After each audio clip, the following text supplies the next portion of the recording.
Voilà, oh, amour. Ainda? La main. Oui, bouchez bien. Yeah. Tu es réel. Yeah.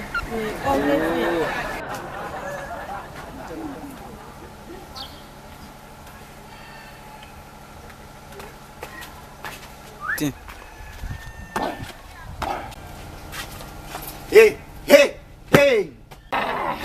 You see, look at I made your jack. I mean, scared. I mean, you scary because you couldn't be scary. You must say, I can't show you brotherly love. My man, I beg me, I scream, man. I mean, living in our fence, that fence with a weapon on it. And my power, my father, we are. Yeah, I can't ask you, man. To let me talk so I want my clothes. I said, the top, you hear me? I'll speak French. What was that? What is that? You want to you to?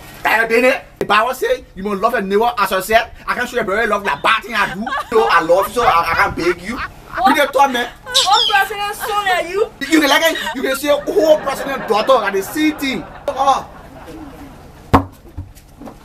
Why not that I buy the boy? oh, bye bye, boy. Just for attending you. Hey, holy Moses.